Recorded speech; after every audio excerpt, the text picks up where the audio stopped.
Bonjour à vous, bonjour tout le monde, bienvenue sur ma chaîne Nachania pour ceux qui ne le savent pas. Si c'est la première fois que tu me regardes, maintenant tu sais qui je suis. Aujourd'hui, je viens vous faire un témoignage que j'ai reçu. J'ai été contactée par une abonnée qui a bien voulu faire ce témoignage et m'a demandé de parler de ça sur cette vidéo. Je prie que Dieu prépare vos cœurs à recevoir ce message et que Dieu prépare vos cœurs après avoir écouté ce message, après avoir vu cette vidéo et écouté ce témoignage de cette sœur. J'espère que votre cœur va changer. J'espère que vous allez comprendre à travers cette vidéo. Je prie que vraiment votre cœur soit ouvert afin de recevoir ce message. J'ai récemment été contactée par une sœur. Je l'appelle sœur parce que elle est désormais et je suis enfant de Dieu. Donc, c'est ma sœur. Cette sœur m'a contactée et m'a fait part de son témoignage, de comment elle a été sauvée grâce à Jésus-Christ. Je voulais vous dire aujourd'hui que de là-haut, notre Dieu, quand il nous voit, il sait ce que nous vivons. Et il sait, avant que toute chose nous arrive, il sait, il est au courant. Ne pensez pas que dans l'obscurité que vous êtes, il ne le sait pas. Et souvenez-vous, il est la lumière. Jésus-Christ est la lumière. Dans le noir, il vous voit. Tout simplement, ouvrez votre cœur. Lorsque les gens s'approchent de vous pour vous parler, pour semer la parole de Dieu dans votre cœur, ouvrez votre cœur. Cette sœur que j'ai rencontrée et qui m'a fait ce témoignage, aussi triste qu'il est, mais il est aussi un témoignage vraiment d'espoir, un témoignage aussi d'amour et un témoignage où on voit que réellement et effectivement, sans contradiction, Jésus-Christ est le roi des rois. Cette sœur m'a contactée pour me dire qu'elle a tenté de se suicider. Je vais utiliser le mot tenter parce que justement, elle ne l'a pas fait. Mais elle a voulu se suicider, elle a tenté de se suicider. Lorsqu'elle a tenté de se suicider, sa vie n'était pas en Jésus-Christ. Elle n'avait pas donné sa vie en Jésus-Christ. Elle ne marchait pas avec Jésus-Christ. Elle n'avait pas la parole de Dieu dans son cœur. Mais notre Dieu est tellement bon qu'il connaît nos voies, qu'il connaît nos projets. Très chers amis, très chères familles, nous allons lire dans Jérémie 1, verset 5, ce que la parole de Dieu nous dit. Quand vous vous sentez perdu, vous pensez que Dieu ne vous connaît pas, vous vous sentez seul, mais vous oubliez qu'il y a quelqu'un qui vous connaît. Vous oubliez qu'il y a quelqu'un qui vous connaissait. Écoutez ce que Jérémie 1, verset 5 nous dit. « Avant que je t'ai formé dans le ventre de ta mère, je te connaissais. Et avant que tu sois sorti de son sein, je t'avais consacré. » Waouh! Avant que tu sois né, quelqu'un te connaissait déjà. Et cette sœur, elle ne savait pas que quelqu'un la connaissait. Mais comme elle n'avait pas Jésus-Christ, comme elle n'avait pas la parole de Dieu en elle, elle était chargée de problèmes. C'est une sœur qui était complètement perdue. Pas de parole en elle, rien, aucune sémence dans son cœur. Elle était perdue. Elle avait des problèmes financiers, matériels, des problèmes de famille. Au niveau de tous les domaines de sa vie étaient touchés, étaient impactés par l'obscurité. Toute sa vie était dans le gouffre, dans la boue. Elle n'en pouvait plus. Elle voyait qu'il n'y avait plus de solution pour elle. Elle voyait qu'elle ne pouvait rien faire, aucune solution. Et pendant ce temps, un jour, quand elle est sortie, il y a des frères qui l'ont abordée en chemin. « Bonjour ma soeur, comment ça va? Nous voulons vous parler de Jésus-Christ. » Elle a dit, ah, laissez-moi là avec vos histoires de Jésus-Christ là, encore vos histoires de Dieu, machin, machin, je suis pressée. « Oh ma soeur, s'il vous plaît, on voudrait Jésus vous aide. Ah, laissez-moi et tout et tout. » Les sœurs l'ont quand même un petit peu prêché, vite fait, puisqu'elle ne voulait rien entendre, elle était pressée, ça ne se force pas. Et à la fin, on lui demande son numéro. Donnez-nous votre numéro, on pourra vous appeler pour vous parler un peu plus de Jésus-Christ, vous savez. Nanana. Elle a donné son numéro. Et elle me dit, lors de son témoignage, je ne donne jamais mon numéro au complet. je donne mon numéro, mais si les derniers chiffres de mon numéro terminent par 14, je donne 41. Si ça termine par 92, je donne 29. Donc, elle inverse ces derniers chiffres pour que ça fasse un faux numéro et que lorsqu'ils vont l'appeler, ils ne pourront pas l'avoir. Elle a donné le numéro comme ça et elle est partie. Et un mois plus tard, ces problèmes ont persisté, mais plus de solution, plus de sortie. Le gouffre total, l'obscurité totale. Elle a cherché des solutions elle-même, elle n'a pas trouvé. Elle ne savait pas que Jésus-Christ est la solution. Parce que nous, nos problèmes, nous les avons posés devant la croix. Nous avons posé sous la croix. Nous, nos problèmes, nous les avons donnés à Jésus-Christ. C'est lui qui les porte pour nous. Nous ne portons pas nos problèmes. Venez à moi, vous tous qui êtes chargés et fatigués, il le dit dans sa parole. Ô bien-aimé de Dieu. Les problèmes avaient dépassé sa tête, sa vie.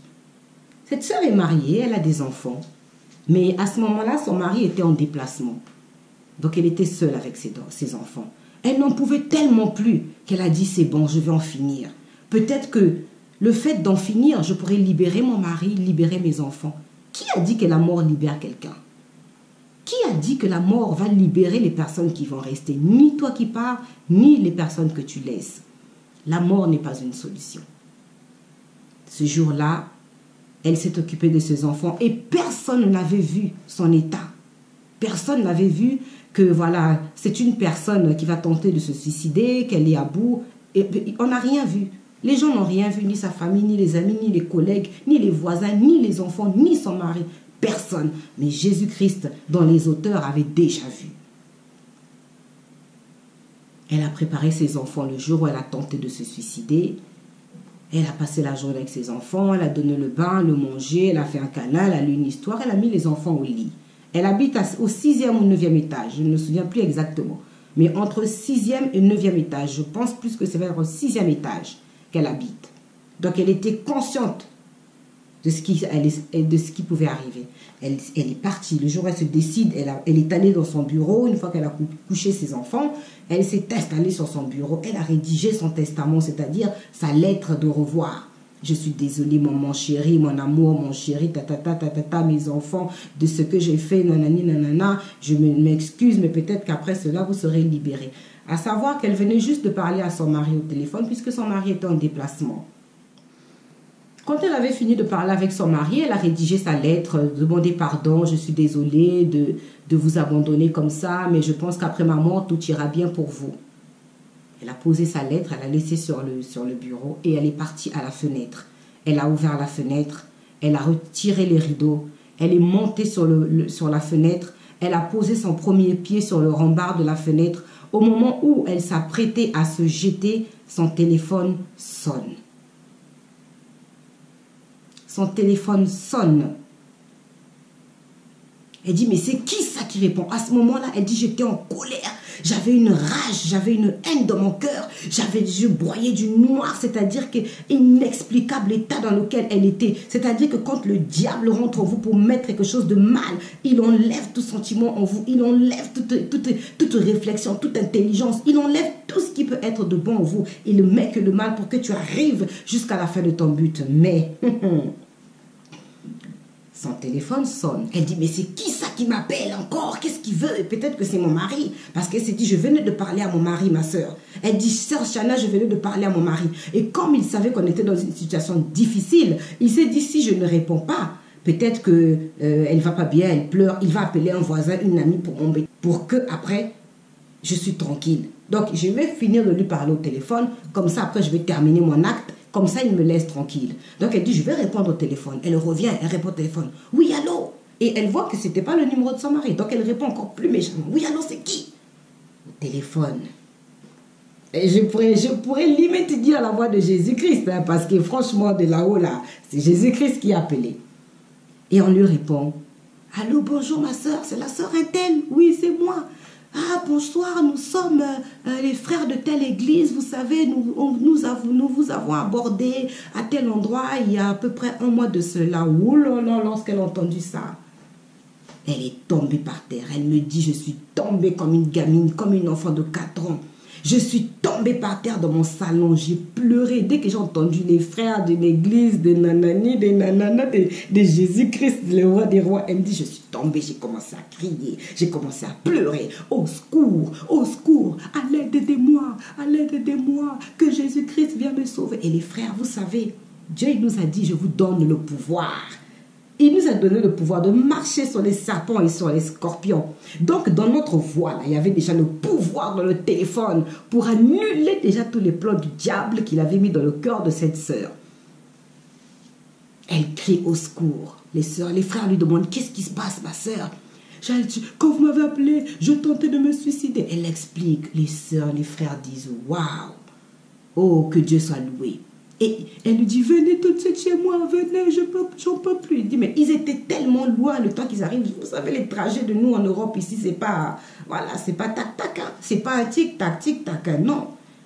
Et les frères ont commencé à l'exhorter au téléphone pour l'encourager, pour la remonter, prier au téléphone avec elle déjà, pour que son esprit revienne, qu'elle reprenne courage. Ils sont restés au téléphone avec elle, jusqu'à qu'elle s'est mise dans son lit, jusqu'à ce qu'elle s'est endormie. Mais écoutez ce que Dieu dit dans sa parole. Dans Lamentation 3, 22, la parole de Dieu nous dit ceci. Les bontés de l'Éternel ne sont pas épuisées. Lisez la suite. Dieu est un Dieu de miséricorde. Ses bontés ne s'épuisent pas. Les bontés de Dieu se renouvellent chaque instant, chaque seconde. Peu importe le mal que tu as fait, tu viens auprès de Dieu. Dieu nous voit dans sa miséricorde que nous souffrons. Dieu nous voit. Les plans de Dieu pour nous n'étaient pas les plans de la mort. Puisque ces bontés, les bontés ne peuvent pas être dans la mort. Dieu a des bons plans pour nous, des plans de joie, des plans d'amour, de bonheur. Lisez Lamentation 3, verset 22, lisez tout le verset, vous allez comprendre ce que Dieu dit dans sa parole. Remplissez votre cœur de la parole de Dieu. Ne fermez pas votre cœur quand les frères viennent vers vous pour pas dire Jésus-Christ, qu'est-ce qu'il y a avec Jésus-Christ? Non, ouvrez votre cœur. C'est ça qui va sauver votre vie. C'est ça qui va nous sauver. Cette sœur a été sauvée du suicide. Vous voyez, elle a été sauvée. Elle me dit, ça n'aurait pas été Jésus-Christ ce jour-là, je serais morte parce que j'avais déjà monté sur le rempart de la fenêtre. J'avais posé un pied. Au moment où je voulais soulever mon deuxième pied, mon téléphone sonne. Pourquoi ces frères-là ont appelé ce jour-là? Il devait être 21h ou 22h. Voilà comment elle a été sauvée. Et le lendemain du matin, de la nuit de sa tentative de suicide, ces frères-là arrivent à la première heure. Elle leur avait donné son adresse et tout, ils sont venus. Et les frères sont arrivés. Ils lui ont parlé de Jésus-Christ.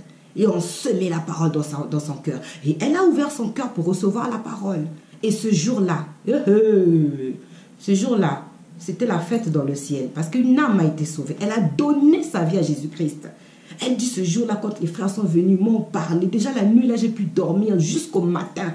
Ils sont restés tellement au téléphone avec elle jusqu'à ce qu'elle s'est endormie. Et le matin, la première heure, ils sont venus. Ils ont sonné à sa porte. C'est eux qui l'ont levée de son lit, qui l'ont réveillée. Ils l'ont semé la parole, ils l'ont parlé, ils ont prié pour elle. Et ce jour-là, elle a accepté Jésus-Christ. Elle a donné sa vie à Jésus-Christ. Elle est une nouvelle créature. Elle est une nouvelle créature, mes frères. Elle a été sauvée. Pour arriver à la fin de notre témoignage, je vais vous lire encore un dernier verset, Jérémie 29. Écoutez ce que la parole de Dieu dit. J'ai ma Bible à la main. Je n'invente pas ce que je suis en train de dire. Car je connais les projets que j'ai formés sur vous, dit l'Éternel, projets de paix et non de malheur, afin de vous donner un avenir et de l'espérance. Un avenir et de l'espérance. L'avenir n'est pas dans la mort. Aujourd'hui, cette sœur, elle est complètement transformée. Elle est complètement transformée.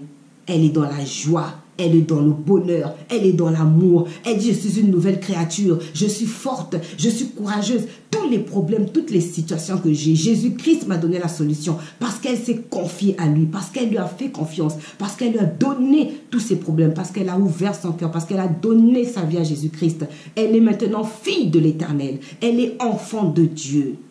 Mes frères, mes sœurs, il n'y a pas d'autre chemin que si ce n'est le chemin de Christ qui a tout donné sur la croix, qui s'est sacrifié, qui a porté toutes tes douleurs, Toi qui traverses un tunnel sombre, je sais que lorsqu'on traverse un tunnel, il y a des tunnels qui ont l'air interminable, pas interminable, mais qui ont l'air interminable. Mon frère, ma sœur, ouvre ton cœur à la parole de Dieu.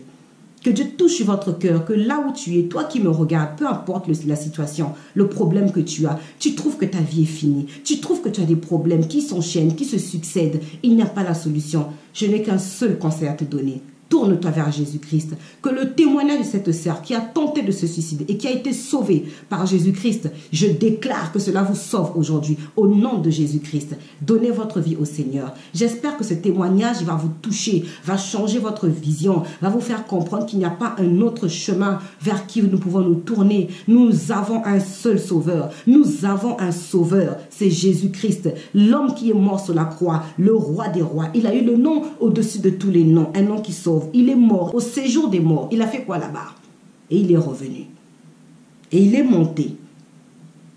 Mes frères, mes sœurs, prenez conscience de ce que Dieu nous a dit dans sa parole. Il nous a donné le pouvoir.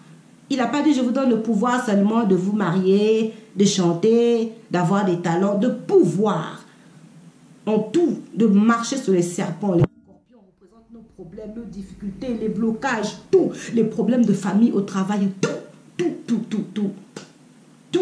Cette sœur a failli laisser son mari, ses enfants, mais par la grâce de Dieu, par l'amour de Dieu aujourd'hui, et ses enfants et son mari sont tous des nouvelles créatures. Ils ont tous donné leur vie à Jésus-Christ. Voilà ma vidéo d'aujourd'hui, le témoignage. Je voulais vous faire ce témoignage de cette sœur. Les bontés de l'Éternel. Ne perdez jamais espoir. Gardez la foi. Tournez-vous vers Jésus-Christ. Que Dieu vous bénisse. Je sais que cette vidéo sera peut-être longue, mais s'il vous plaît, regardez-la jusqu'au bout. Tu connais peut-être quelqu'un qui est dans une situation misérable en ce moment, triste.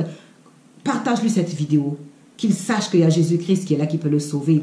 N'hésitez pas de mettre vos commentaires, dans les commentaires, votre expérience, ce que vous avez vécu, ce que vos proches, amis, famille ou collègues ont pu vivre. Parce que beaucoup de gens, souvent, tentent de se suicider. On n'en parle pas souvent, mais beaucoup de gens tentent de se suicider. Vous n'imaginez pas le nombre de personnes qui meurent par suicide. Que Dieu vous bénisse.